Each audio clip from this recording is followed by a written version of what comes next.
Picture it. It's the year 2011. A couple of days after my sister passed away, I was in the kitchen when my son, who was 8 years old at the time, walked into the room. He looked up at me and he said, "Mom, I'm hungry." So I looked down at my son and I asked him, "TJ, what is it that you would like to eat?" But then he looked at me and he just burst into tears. Naturally, I thought that it had hit him that his aunt had passed away, so I put my arms around my son and I said, "Sweetie, what's wrong?"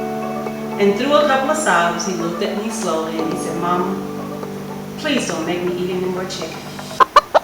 Now his response took me by surprise until my eyes just panned across the kitchen and all I saw was chicken, chicken, chicken, chicken, chicken. Chicken on the counter, chicken in the refrigerator, chicken in the oven, chicken everywhere.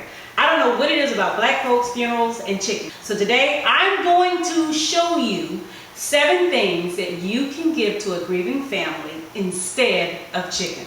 I have been guilty in the past of taking chicken to a grieving family. But after my sister passed away, I made a promise to myself and all future grieving families that I would not bring any more chicken unless it was requested. So let's get started. The very first thing I want to suggest to you all is rethink the meal that you plan on taking to the family. Now, there are other things besides chicken that you can do. I know that chicken is cheap and I know that chicken is quick. But in all honesty, it's not about doing what's convenient for us, but what's convenient and what's best for the family. There's so many other things that you can do. You can do deli platters, you can do sandwich platters, you can do casseroles. And in all honesty, with a family that's grieving, you want to provide them with a healthy meal that's going to help give them the energy that they need to make those final arrangements. My personal favorite is my breakfast baskets, and this is something that I've started to do, and it's real simple, it's real quick, it's real easy. I just take a cute little bowl or a cute little basket and I do an arrangement of different juices, of different fruits, danishes, muffins, and I put them together because I know that in the going back and forth they're really not going to have that much of an appetite, but it helps when they can grab something, go put something on their stomach and kind of refuel them for the day. Now, the next thing I would also suggest, and this is an idea that I got from a friend of mine a few years back, are these little consolation bags. And this is something that we put together to give to the funeral home to pass out to the family the day of the funeral, or perhaps the family, something that the family can use throughout the day. And they're little mini bags with little small waters. They each have their own individual packs of tissues and peppermint in there. That's just something to just refuel the family once again, help them through those not so good moments, and then they can just take these little baggies and they can use them as needed. Now, this is something that I did for a friend of mine, and I actually made it something that I want to continue to do. Memory boxes are another thing that you can do. And I find these boxes all the time at Michael's and Hobby Lobby. They have so many cute different designs.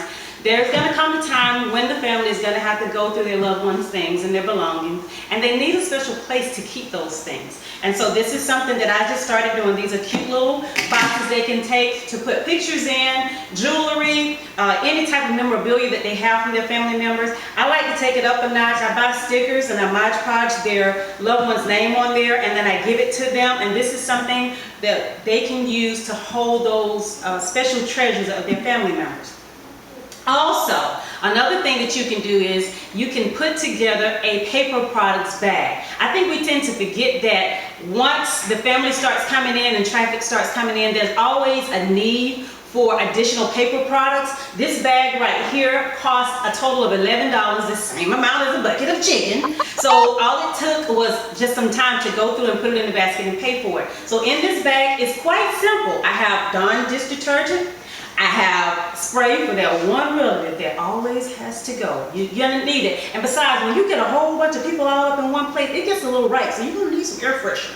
All right, we have our paper plates, we have our paper cups, of course, paper towel.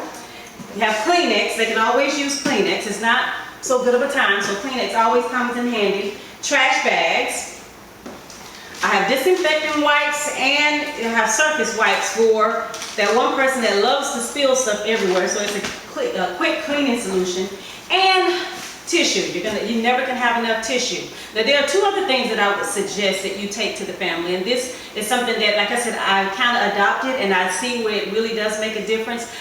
For my mom, after my sister passed away, I went and I bought an oversized pillar candle, and I don't have a picture of it, I do apologize, but I had Tasha's name put in the candle. And this is something that my mom pulled out every time we have a special family dinner, or if there's a special family occasion, we pull out Tasha's candle and we light the candle in her memory. So that's our way of remembering her. And finally, the last thing that you can give to a family is money. It's always a need for that. Even if a family member may have life insurance, by the way, if you don't have life insurance, get it. It's very important. But we tend to overlook the fact that there are certain expenses that are not covered by life insurance because the money is not there immediately, or it's just simply not covered. They're going to need additional funds to help pay for gas, to help other relatives who may need some help coming home. So these are my 7 suggestions of things that you can buy for a grieving family other than chicken. This has been B. Mac Rice. I hope this has been a blessing for you all. Have a great day. Bye-bye.